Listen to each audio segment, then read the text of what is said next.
আসসালামু আলাইকুম। আরএসডির পক্ষ থেকে আপনাদের সবাইকে জানাচ্ছি আন্তরিক শুভেচ্ছা ও অভিনন্দন। আরএসডির আজকের টিউটোরিয়ালে আমরা এখান থেকে হেডার ফুটারের যে পোর্শনটা আছে এই পোর্শনটা দেখব।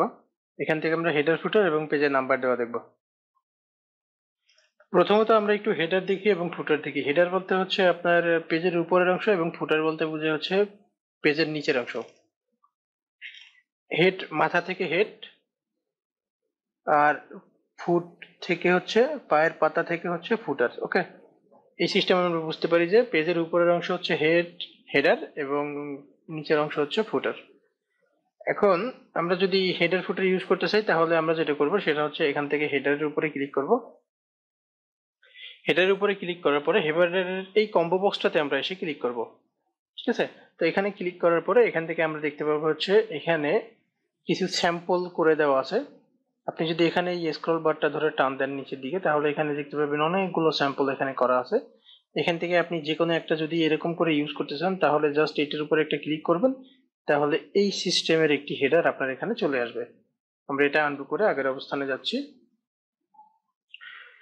এখন আমরা যেহেতু হেডার ফুটার করব নিজেদের মতো করে, তাহলে আমরা এখান থেকে যে কাস্টমাইজ মানে যে যে অপশনগুলো এখানে দেওয়া আছে স্যাম্পল, এই অপশনগুলো না নিয়ে আমরা এখানে যাব এডিট হেডার। এডিট হেডারে যাওয়ার পরে এখান থেকে আমরা আমাদের মতো করে আমাদের হেডারটা লিখে দেবো জাস্ট নর্মাল। তো ধরেন আমি এখানে হেডারে লিখবো হচ্ছে এটা, যেটা আমি কপি করলাম, কপি করে এখানে চলে আসলাম, আসার পরে এখানে এটাকে পেস্ট করে দিলাম। ওকে, এখন এই একটা পেজে আমি হেডার দিলাম, তার মানে হচ্ছে এই যে আমি এই হেডারে যে লেখাটা লিখলাম আমার এই ডকুমেন্টের মধ্যে যতগুলো পেজ থাকবে প্রত্যেকটা পেজে এই হেডারটাই শো করবে।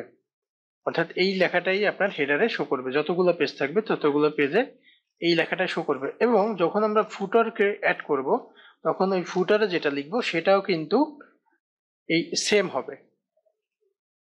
যেমন ধরেন আমি লিখে দিলাম হচ্ছে ইওর নেম, এটাকে আমরা ফুটারে নিয়ে যাব, তো এটাকে কপি করলাম, কপি করার পরে আমরা এখান থেকে ইনসার্ট থেকে ফুটার, ফুটারে আসার পরে এখানেও দেখবেন যে অনেকগুলো স্যাম্পল দেওয়া আছে। এখান থেকে আমরা এডিট ফুটার অপশনটা চুজ করব, করার পরে এখান থেকে লিখে দেব, যা লিখতে চাই লিখে দেবো। তো আমি এটাই রাখলাম, রাখার পরে এখানে নর্মাল টেক্সট আপনি যেভাবে ফরম্যাটিং করতেন এখান থেকে ফরম্যাট চেঞ্জ করে, অর্থাৎ ফন্ট চেঞ্জ করা, ফন্ট নাম্বার মানে ফন্ট সাইজ চেঞ্জ করা, তারপরে হচ্ছে আপনার এখান থেকে কালার করা, আগে যেগুলো শিখছিলেন এগুলো এখানেও ফরম্যাটিং আপনি অ্যাড করতে পারেন। এটার ক্ষেত্রেও দেখেন আমি যে পেজটাতে ফুটার ক্রেডিট অ্যাড করি না কেন প্রত্যেকটা পেজে কিন্তু সেম ফুটার ক্রেডিটটা অ্যাড হবে। ওকে, এখন এই হেডার এবং ফুটারে থাকা অবস্থায় আপনি কিভাবে নর্মালি আপনার পেজের ভিতরে এসে লেখালেখি করতে পারবেন। আপনি মাউস দিয়ে ডাবল ক্লিক করতে পারেন এই হেডারের অংশ থেকে বাহিরে যে কোনো জায়গায়, অথবা আপনি এই হেডারের উপর এসে ডাবল ক্লিক করেন, তাহলে আমরা এই আগের পজিশনে চলে আসলাম। এই অবস্থায় আমরা কিবোর্ড থেকে সর্বপ্রথম যে বাটনটা আছে লেফট সাইডে একদম উপরের দিকে ইএসসি যে বাটনটা আছে, এই বাটনটা যদি প্রেস করি তাহলে আমার হেডার ক্রেডিটটা হাইড হয়ে আবার আমরা পেজের মধ্যে চলে আসবো। এবং আবার যদি আমি সরাসরি এখান থেকে হেডার থেকে ক্লিক করি তাহলে আমি আবার হেডারে এডিট করতে চাই, তাহলে আমি আবার এভাবে আসতে পারি। এছাড়াও আমি আসতে পারি এখানে ডাবল ক্লিক করে। তো যে কোনো এক সিস্টেমে আপনি এভাবে ডাবল ক্লিক করে আসতে পারেন পেজের মধ্যে, আবার ডাবল ক্লিক করে আসতে পারেন হেডার বা ফুটারের মধ্যে। এবার আমরা যেটা দেখব সেটা হচ্ছে এখান থেকে পেজ নাম্বার দেওয়া। এখানে পেজ নাম্বার দেওয়ার ক্ষেত্রে আপনি একটা জিনিস, একটা প্রবলেমের সম্মুখীন হবেন, সেটা আমরা এখনই আমি আপনাদের করে দিচ্ছি, প্রবলেমটা সলভ করে দিচ্ছি। সেটা হচ্ছে আপনি যখন হেডার ফুটার থাকা অবস্থায় আপনি আগে হেডার ফুটার দিয়ে ফেলছেন, এই অবস্থায় যখন আপনি পেজ নাম্বার করতে যাবেন, যদি আপনি হেডারে পেজ নাম্বার করেন অর্থাৎ টপে পেজ নাম্বার করেন তাহলে আপনার এই হেডারের যে লেখাটা এই লেখাটা চলে যাবে, শুধুমাত্র পেজ নাম্বারটা থাকবে। বা আপনি যদি বটমে পেজ নাম্বার করেন তাহলে বটমের বলতে হচ্ছে আপনার ফুটারে যে ক্রেডিটটা আপনি অ্যাড করছেন ওই ক্রেডিটটা থাকবে না, শুধুমাত্র পেজ নাম্বারটা শো করবে। কিরকম আমি দেখাই, এখানে টপেই দিলাম, আমি দেওয়ার পরে এখান থেকে যে কোনো একটি, এখানে স্যাম্পল দেওয়া আছে দেখেন, এখানে লেফট সাইড, এখানে সেন্টার, এখানে রাইট সাইড, আবার এখানে দিলে এরকম লেখা থাকবে পেজ অন অফ 1, ধরেন আমি এটাই দিলাম পেজ অন অফ 3, তার মানে 3 নম্বর পেজ। এখন আপনি এখানে খেয়াল করেন আমার এখানে যে হেডারের মধ্যে লেখা ছিল কারিকুলাম ভিটা সেটা কিন্তু এখন আর এখানে নাই, এখানে চলে আসছে পেজ নাম্বার। তো আপনি যদি চান যে একই সাথে আমি পেজ নাম্বারও অ্যাড করব, দেখেন page on of page 2 of 3, 1 of 3, 2 of 3 আর হচ্ছে 3 of 3। ওকে, তো এখানে আপনি যদি চান যে এই পেজে যে নাম্বারটা আমার এই নাম্বারটাও থাকবে এবং আমার হেডারটাও থাকবে, তাহলে আপনি প্রথমে এসে দিবেন হচ্ছে পেজ নাম্বার, এখান থেকে পেজ নাম্বার দিবেন, যে পজিশনে পেজ নাম্বার দিতেছেন সেটা আপনি দিবেন, টপ বটমে দিতে পারবেন, পেজের মার্জিনের সাইড দিয়ে এভাবে ভার্টিক্যালি, এখানে কিছু স্যাম্পল আছে এগুলো আপনি দেখে নেবেন, এখান থেকে যে সিস্টেমে আপনি দিতে চান দিবেন। ঠিক আছে, এখানে দেখেন কয়েকটা পজিশন আছে, এখান থেকে যে কোনো সিস্টেমে আপনি দিবেন। দেওয়ার পরে আপনি এখান থেকে এসে এই পেজ নাম্বারের ডান দিকে কার্সরটা রাখবেন, একদম পেজ নাম্বারের ডান দিকে কার্সরটা রেখে কিবোর্ড থেকে একটি এন্টার প্রেস করবেন। এন্টার প্রেস করার পরে এখন আপনি আপনার এই হেডারের ক্রেডিটটা এখানে লিখে দেবেন। হেডারের ক্রেডিট আমরা এখানে দিয়েছিলাম হচ্ছে কারিকুলাম ভিটা, এটা। তাহলে আমি এখানে আসলাম, আসার পরে এইটা দিলাম। এখন আমার যেটা হবে, এই পেজ নাম্বারটা অটোমেটিক্যালি সিজন by page 1 of 2, 1 of 3, 2 of 3, 3 of 3 বা এভাবে যেভাবে নাম্বার থাকুক ওরকম আসবে। আর আপনার এই যে হেডারের যে ক্রেডিটটা, এইটা সবটা পেজেই আসবে এরকম। দেখেন আমি দেখাচ্ছি, এই যে এটা হেডার, দেখেন এখানে হেডারটা আছে, পেজ নাম্বারটা চেঞ্জ হয়ে গেছে। আবার এখানেও আপনি আসেন, হেডারটা থাকবে, পেজ নাম্বারটা চেঞ্জ হয়ে যাবে। ঠিক এখন এই আপনি এখানে খেয়াল করেন যে বটমে আমার দেওয়া আছে ফুটার, এই ফুটার থাকা অবস্থায় আমি যদি এখানে আবার পেজ নাম্বার করি বটমে, এখান থেকে এসে যে কোনো একটি পেজ নাম্বারের অপশন নিলাম, তাহলে দেখেন এটা চলে গেছে। লেফট সাইডে নিলাম, সেই ক্ষেত্রে আপনি এই রাইট সাইডে আসবেন, একটা ইন্টার প্রেস করবেন, এরপরে আপনি যেটা লিখতে চান ফুটার ক্রেডিট সেটা আপনি লিখে দিবেন, তাহলে প্রত্যেকটা পেজে এই ক্রেডিটটা অ্যাড হয়ে যাবে। ওকে, এই গেল। এখন এখানে পেজ নাম্বারের ক্ষেত্রে শুধুমাত্র 1 2 3 এরকম করে নাম্বার হবে না, আপনি চাইলে এবিসিও করতে পারবেন, রোমান পদ্ধতিও করতে পারবেন। সেটা কিভাবে করবেন? তো আপনি এখানে নাম্বার দেওয়ার পরে বা আগেও করতে পারেন, নাম্বার দেওয়ার আগেও করতে পারেন, পরেও করতে পারেন। আপনি এখান থেকে চলে আসবেন ফরম্যাট পেজ নাম্বার।